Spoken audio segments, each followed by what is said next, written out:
வணக்கம். உங்களுக்கு அனுப்பின இந்த தகவல்களை படிச்சப்போ எனக்கு ஒரு விஷயம் சுத்தமா புரியவே இல்ல. ஒரு காலத்துல மத்திய கிழக்கின் பாரிஸ்னு பேரெடுத்த ஒரு நாடு இங்கிலாந்து, பிரான்ஸ் மாதிரி நாடுகளுக்கே கடன் கொடுத்திருக்காங்க. ஆனா இன்னைக்கு உலகத்துல மூணாவது பெரிய எண்ணெய் வளம் இருந்தும் எப்படி இவ்ளோ பெரிய பொருளாதார கஷ்டத்துல இருக்காங்க? இது ஒரு பெரிய கேள்விதான் இல்லையா? நீங்க சொன்ன மாதிரி உங்களுக்கு கிடைச்சிருக்கிற இந்த ஆதாரங்கள் ஒரு நாட்டின் 40 வருஷ சோக கதையை நமக்கு சொல்லுது. 1970களில் தெஹரான் தெருக்கல்ல காடிலாக் கார்கள் சர்வசாதாரணமா போயிட்டு இருந்துச்சு. ஆனா இன்னைக்கு அதே தெருக்கல்ல மக்கள் கோவத்திலையும் விரக்தியிலையும் கொந்தளிச்சிட்டு இருக்காங்க. இந்த நம்ப முடியாத மாற்றத்துக்கு பின்னாடி என்ன காரணம்னு தான் நாம இன்னைக்கு ஆழமா பார்க்க போறோம். சரி, அப்ப வாங்க இந்த தகவல்களை வச்சு ஈரானோட பொருளாதார வீழ்ச்சிங்கிற இந்த மர்ம கதையோட ஒவ்வொரு முடிச்சா அழிக்கலாம். தடயங்கள் நம்மள 1979க்கு கூட்டிட்டு போகுது. அங்கதான் எல்லாமே ஆரம்பிச்சிருக்கு இல்லையா? மிகச்சரியா சொன்னீங்க. 1979க்கு முன்னாடி இருந்த ஈரான் முற்றிலும் வேற ஒரு உலகம். எண்ணெய் ஏற்றுமதியால கிடைச்ச பணத்துல நாடு செழிப்பா இருந்துச்சு. தெஹரானோட இரவு வாழ்க்கை, கலாச்சாரம், மேற்கத்தி வாழ்க்கை முறை, இதனாலதான் அதுக்கு மத்திய கிழக்கின் பாரிஸ்னு பேரே வந்துச்சு. அவங்க எவ்வளவு சக்தி வாய்ந்தவங்களா இருந்தாங்கன்னா, அப்போ பொருளாதார சிக்கல்ல இருந்த இங்கிலாந்து, பிரான்ஸ் மாதிரி நாடுகளுக்கு பில்லியன் கணக்குல டாலர் கடன் கொடுத்தாங்க. நினைச்சு பார்க்கவே ஆச்சரியமா இருக்கு. அப்படி இருந்த ஒரு நாட்டுல 1979ல நடந்த அந்த 3 முக்கியமான நிகழ்வுகள் என்ன? அது எப்படி இந்த சரிவுக்கு அடித்தளம் போட்டுச்சு? முதல் நிகழ்வு இஸ்லாமிய புரட்சி. பல வருஷமா மக்கள் மனசுல இருந்த அதிருப்தி அமெரிக்காவோட ஆதரவு பெற்ற ஷா மன்னருக்கு எதிரா ஒரு பெரிய புரட்சியா வெடிச்சது. ஓஹோ, மன்னரோட ஆடம்பர வாழ்க்கைக்கும் மக்களோட நிலைமைக்கும் பெரிய வித்தியாசம் இருந்துச்சு, அப்படிதானே? கரெக்ட். அந்த இடைவெளிய மதத் தலைவர்கள் சரியா பயன்படுத்திக்கிட்டாங்க. ஆஹா, மன்னரை ஆட்சியிலிருந்து தூக்கி எறிஞ்சிட்டாங்க. அடுத்து ரெண்டாவதா வெளிநாட்டுல இருந்த மதகுரு அயத்துல்லா குமேனி ஒரு ஹீரோ மாதிரி ஈரானுக்கு திரும்புறார். ஆமா, அவர் திரும்பினதோட சரி, 2500 வருஷ பழமையான பாரசீக முடியாட்சியே முடிவுக்கு கொண்டு வந்துட்டார். ஈரான ஒரு இஸ்லாமிய குடியரசுன்னு அறிவிச்சார். அவரோட முதல் அதிரடி நடவடிக்கைகள்ல ஒண்ணு ஈரானிய எண்ணெய தேசியமாக்கினது. அப்படின்னா நாட்டுல இருந்த எல்லா அமெரிக்கா, பிரிட்டிஷ் எண்ணெய் நிறுவனங்களையும் உடனே வெளியேற்றிட்டாங்க. இதுவே அமெரிக்காக்கு பெரிய அதிர்ச்சியா இருந்திருக்கும். ஆனா 3வது நிகழ்வு தான் அவங்க உறவே மொத்தமா உடைச்சதுன்னு நினைக்கிறேன். அந்த அமெரிக்க தூதரக முற்றுகை. நிச்சயமா, அதுதான் அந்த உறவோட சவப்பெட்டியில அடிச்ச கடைசி ஆணி. நவம்பர் 1979ல ஒரு கூட்டம் புரட்சி மாணவர்கள் தெஹ்ரான்ல இருந்த அமெரிக்க தூதரகத்துக்குள்ள புகுந்துட்டாங்க. உள்ள புகுந்து 66 அமெரிக்கர்களை பணைய கைதிகளா பிடிச்சு வச்சுட்டாங்க. இது ஒரு நாள் 2 நாள் இல்ல, 444 நாட்கள். 444 நாளா? ஆமா, இது அமெரிக்காவை உலக அளவுல ரொம்ப அவமானப்படுத்திருச்சு. அன்னையிலிருந்து ஈரான் அமெரிக்காவோட பரம எதிரியா மாறிடுச்சு. அமெரிக்காவோட பதிலடி ரொம்ப கடுமையா இருந்திருக்குமே. உடனே வந்துச்சு.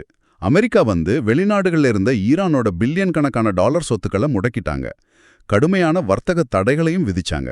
ஆனா வெளிநாட்டு தடைகளை விட நாட்டுக்குள்ள அந்த புது ஆட்சி எடுத்த ஒரு முடிவு தான் ரொம்ப மோசமான விளைவுகளை ஏற்படுத்துச்சு. அதிகாரத்துக்கு வந்ததும் குமேனி ஒரு உத்தரவு போடுறார். ஷாவுக்கும் அவரை சுத்தி இருந்த பெரிய பணக்காரங்களுக்கும் சொந்தமான தொழிற்சாலை, நிலம், ஹோட்டல்னு எல்லாத்தையும் பறிமுதல் செய்ய சொல்றார். இது கேட்கறதுக்கு ஒரு நல்ல விஷயம் மாதிரி தானே தெரியுது. ஊழல்வாதிங்க சொத்தை எடுத்து நாட்டு கஜானால சேர்க்கறது தானே சரி. அதுதான் நடந்திருக்கணும். ஆனா அது நடக்கல. அங்கதான் முதல் தப்பே ஆரம்பிச்சது. பறிமுதல் செஞ்ச அந்த பிரம்மாண்டமான சொத்துக்கள் நாட்டின் கருவூலத்துக்கு போகல, அதுக்கு பதிலா புண்ணிய ஆட்கள்னு சொல்லப்பட்ட அமைப்புகளுக்கு மாத்திட்டாங்க. ஒரு நிமிஷம், புண்ணிய ஆட்கள், இந்த வார்த்தைக்கு அறக்கட்டளை இல்லைன்னா தொண்டு நிறுவனம்னு தானே அர்த்தம். பறிமுதல் செஞ்ச சொத்தை ஒரு அறக்கட்டளைக்கு கொடுக்கறதுல என்ன தப்பு? அது ஏழைகளுக்கு தானே போகும். பேர்ல அப்படிதான் சொல்லப்பட்டது. ஆனா உண்மையில இந்த புண்ணியாட்கள் நாட்டின் உச்சபட்ச மத தலைவருக்கு மட்டுமே கட்டுப்பட்ட வரி விலக்கு பெற்ற ராட்சச கம்பெனிகளை மாறிடுச்சு. வரியே இல்லையா? ஆமா, ஈரானோட பாராளுமன்றமோ கோர்ட்டோ ஏன் அரசாங்கமே கூட இவங்களை கேள்வி கேட்கவோ தண்டிக்கவோ முடியாது. அவங்க சட்டத்துக்கே அப்பாற்பட்டவங்கள மாறிட்டாங்க.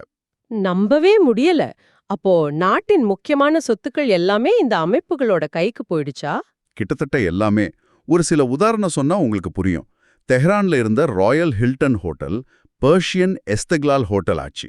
Hyatt Regency Persian Azadi hotel ஆச்சு. பெப்சி கம்பெனியோட தொழிற்சாலைகளை எடுத்து ஜம்ஜம் கோலான்னு புது பிராண்ட் ஆரம்பிச்சாங்க. இது எல்லாமே புண்ணியாடுகளோட கட்டுப்பாட்டுக்கு வந்துடுச்சு. ஷாவோட பஹலவி அறக்கட்டளைக்கு சொந்தமான பல்லாயிரம் ஏக்கர் நிலம், கட்டிடங்கள் எல்லாமே இவங்க கிட்ட தான் போச்சு. சரி, இந்த புண்ணியாடுகள் தான் ஈரானோட பொருளாதாரத்துல 3 பெரிய பாவங்களை செஞ்சதா உங்க ஆதாரங்கள் சொல்லுது. முதல் பாவம் தனியார் தொழில் முனைவோரை நசுக்குனது. அது எப்படின்னு கொஞ்சம் விளக்க முடியுமா? இதை ஒரு சின்ன உதாரணத்தோட புரிஞ்சுக்கலாம். நீங்க ஒரு சாதாரண குடிமகன் ஒரு ஷூ ஃபேக்டரி ஆரம்பிக்கணும்னு நினைக்கிறீங்கன்னு வச்சுக்குவோம். நீங்க நிலம் வாங்கணும், மிஷின் வாங்கணும், அப்புறம் உங்க லாபத்துல 25% கார்ப்பரேட் வரியும் அரசாங்கத்துக்கு கட்டணும். சரி, இது நியாயமான ஒரு போட்டி. ஆனா ஒரு புண்ணியாடு அதே ஷூ ஃபேக்டரி ஆரம்பிக்க நினைச்சா நிலமே வேற. அவங்களுக்கு பறிமுதல் செஞ்ச சொத்துக்கள்லேருந்து நிலமும் மிஷினும் இலவசமா கிடைக்கும். அதோட அவங்க ஒரு தொண்டு நிறுவனங்கிற பேர்ல அவங்க கட்ட வேண்டிய வரி 0%. 0%ஆ? ஆமா. இப்போ நீங்களே சொல்லுங்க, ஒருத்தர் எல்லாத்தையும் சொந்த காசுல செஞ்சு 25% வரி கட்டணும், இன்னொருத்தருக்கு எல்லாமே இலவசம், வரியும் கிடையாது. இந்த நியாயமற்ற போட்டியில எப்படி ஜெயிக்க முடியும்? இதனால ஈரானில் புதுமை, தொழில் முனைவு, போட்டி மனப்பான்மை எல்லாமே கொஞ்சம் கொஞ்சமா செத்து போச்சு. இதுதான் முதல் பாவம். இதை விட நுட்பமானது, பேரழிவை ஏற்படுத்தினதுன்னு சொல்லப்படுதே அந்த நாணய மாற்று விகித மோசடி, அது கொஞ்சம் சிக்கலா தெரியுதே. ஆமா, ஆனா இதுதான் ஊழலோட உச்சம். இத புரிஞ்சுக்க ஈரான்ல இருந்த 3 அடுக்கு நாணய மாற்று முறையை நாம தெரிஞ்சுக்கணும். அதாவது 3 விதமான டாலர் ரேட் இருந்துச்சு. சேனல் 1 உணவு, மருந்து மாதிரி அத்தியாவசிய பொருட்களுக்கு $1 வாங்க 42,000 ரியால் கொடுத்தா போதும். இது ரொம்ப மலிவான விலை. சேனல் 2 தொழிற்சாலைகளுக்கு $1க்கு 1,54,000 ரியால். சேனல் 3 இதுதான் பொது மார்க்கெட் ரேட். இங்க $1 மதிப்பு சுமார் 1,62,000 ரியால். ஓகே, 3 விதமான டாலர் விலைகள். இதுல எப்படி அந்த புண்ணியாட்கள் மோசடி செஞ்சாங்க? அங்கதான் அவங்க அதிகாரத்தை பயன்படுத்தினாங்க. உதாரணமா, ஒரு புண்ணியாட் நடத்துற டீ கம்பெனி, நாங்க மக்களுக்காக டீ இறக்குமதி செய்ய போறோம்னு அரசாங்கத்துக்கிட்ட சொல்லும். டீ அத்தியாவசிய பொருளுங்கிறதால அரசாங்கம் அவங்களுக்கு சேனல் 1 படி $1க்கு 42,000 ரியாலுங்கிற மலிவு விலையில மில்லியன் கணக்குல டாலர் கொடுக்கும். ஆனா அவங்க டீய வாங்கவே மாட்டாங்க, அப்படிதானே? கரெக்ட். 1 கிலோ கூட வாங்க மாட்டாங்க. அதுக்கு பதிலா மலிவா வாங்கின அந்த மில்லியன் கணக்கான டாலர்களை சேனல் 3ல, அதாவது வெளிச்சந்தையில $1க்கு 150,000 ரியாலுக்கு மேல வித்துருவாங்க. யோசிச்சு பாருங்க, எந்த வேலையும் செய்யாம, எந்த பொருளையும் உற்பத்தி பண்ணாம, வெறுமனே பேப்பரை நகர்த்தி கோடிக்கணக்கில் லாபம். அடேங்கப்பா, இது பகல் கொள்ளையா இருக்கே. இதை யாரும் தட்டி கேட்கலையா? எப்படி முடியும்? அவங்க சட்டத்துக்கு அப்பாற்பட்ட புண்ணியாட்கள். எந்த கோர்ட்டும் அவங்கள கேள்வி கேட்க முடியாது. இந்த வழியில ஒரு டீ கம்பெனி மட்டும் $1.4 பில்லியன் லாபம் பார்த்ததா ஒரு தகவல் சொல்லுது. சரி, 3வது பாவம் குரோனிக் கேபிட்டலிசம். அதாவது வேண்டியவங்களுக்கு மட்டும் சலுகை காட்டுறது.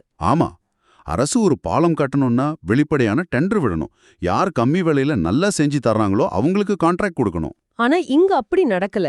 அரசு தனக்கு பிடிச்ச புண்ணியாட்களுக்கு எந்த போட்டியும் இல்லாம நேரடியா கான்ட்ராக்ட் கொடுத்துட்டாங்க.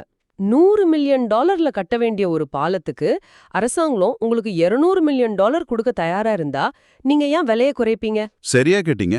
இதனால ஊழல் மலிஞ்சு போச்சு.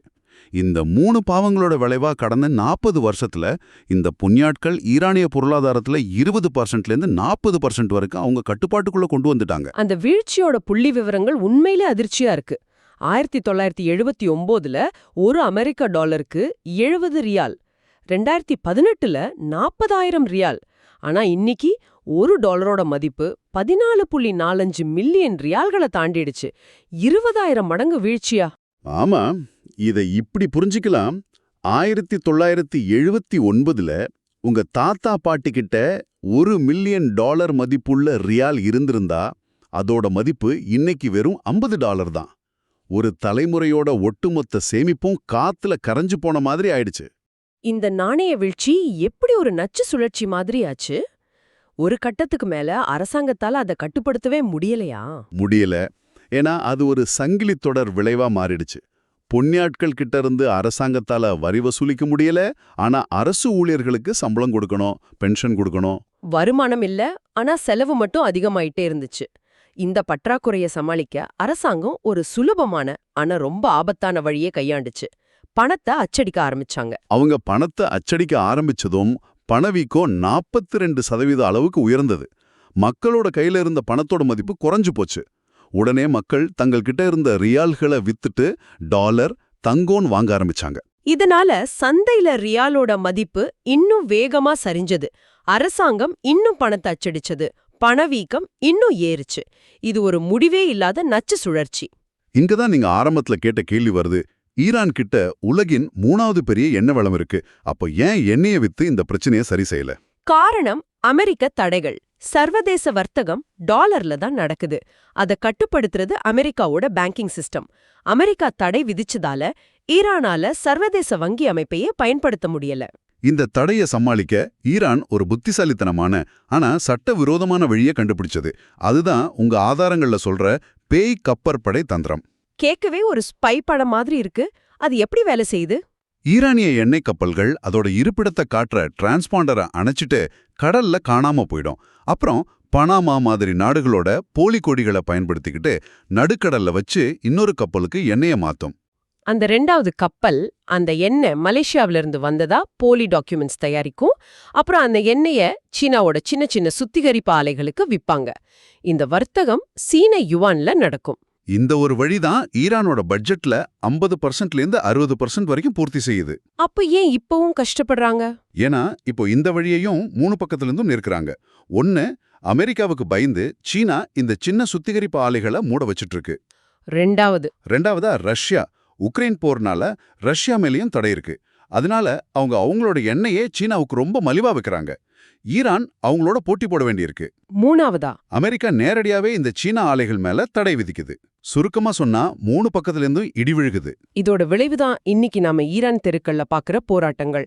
இந்த தடவை நடக்கிற போராட்டங்கள் முன்னாடி நடந்ததை விட ரொம்ப முக்கியமானவ. ஏன்னா இதுக்கு முன்னாடி சேராந்த 3 வேற வேற குழுக்கள் ஒன்னா சேர்ந்திருக்காங்க. முதல் குழு ஓய்வூதியதாரர்கள். பணவீக்கத்தால அவங்க சேமிப்பு போனதால போராடுறாங்க. ரெண்டாவதா களமிறங்கின குழு தான் ரொம்ப முக்கியம். தெஹரானோட கிராண்ட் பஜார் வியாபாரிகள். அவங்க ஏன் இவ்ளோ முக்கியம்னா 1979 புரட்சிக்கு நிதி உதவி செஞ்சு கடந்த 46 வருஷமா இந்த இஸ்லாமிய ஆட்சியை தாங்கி பிடிச்ச தூண்களே அவங்கதான் இல்லையா? கரெக்ட். அவங்களே இப்போ ஆட்சிக்கு எதிராக வேலை நிறுத்தம் பண்றாங்க. இது ஒரு பெரிய திருப்புமுனை. மூணாவதா இறுதி குழு இளைஞர்கள். தங்களுக்கு எதிர்காலமே இல்லைங்கிற விரக்தியில அவங்க போராடுறாங்க. ஆக இன்னைக்கு ஈரானோட தெருக்கள்ல நீங்க பாக்குறது இந்த 3 சக்திகளோட சங்கமம்தான். இந்த ஒட்டுமொத்த ஆய்விலிருந்தும் எனக்கு 3 முக்கியமான பாடங்கள் தெரியுது. முதல் பாடம், அமெரிக்காவோட பொருளாதார தடைகளை சாதாரணமாக எடை போடவே கூடாது. மிகச்சரி. இரண்டாவது பாடம், ஒரு நாட்டின் வணிகச் சூழலை நீங்க நெரிச்சிங்கன்னா அந்த பொருளாதாரம் ஒரு நாள் உங்களையே திருப்பி நெரிச்சிடும். அது ஒரு மெதுமான விஷம் மாதிரி. மூணாவது, நான் கத்துக்கிட்ட ரொம்ப முக்கியமான பாடம் இதுதான். தடைகள், புரட்சிகள்லாம் கூட 2வது தான். ஒரு நாட்டின் பொருளாதாரத்தை உள்ளிருந்தே அரிச்சு அழிக்கிற மோசமான புற்றுநோய் இந்த வேண்டியவங்களுக்கு மட்டும் சலுகை வழங்குற முதலாளித்துவம், அதாவது குரோனி கேபிட்டலிசம் தான். இது கொஞ்ச வருஷத்துக்கு நாட்டை வளர்க்கிற மாதிரி ஒரு மாயைய காட்டினாலும் ஒரு நாள் அஸ்திவாரத்தையே சரிச்சிடும். அருமையா தொகுத்தீங்க. இதுதான் ஈரானோட கதை நமக்கு சொல்ற எச்சரிக்கை. இறுதியா இந்த ஆய்வு முடிக்கும்போது நீங்க சிந்திக்க வேண்டிய ஒரு கேள்வியை விட்டுட்டு போறோம். ஒரு நாட்டின் உள்கட்டமைப்புல ஊழலும் வேண்டியவங்களுக்கு மட்டும் கொடுக்கிற சலுகைகளும் பல பத்தாண்டுகளா எப்படி மெதுவா அந்த நாட்டையே அழிக்க கூடும்னு ஈரான் நமக்கு காட்டுது. ஒரு பெரிய சரிவு வர்றதுக்கு முன்னாடியே எந்த ஒரு பொருளாதாரத்திலையும் இந்த மாதிரி சின்ன சின்ன ஆபத்தான அறிகுறிகளை நாம எப்படி அடையாளம் கண்டுக்கிறது? இதுதான் நம்ம முன்னாடி இருக்கிற சவால்.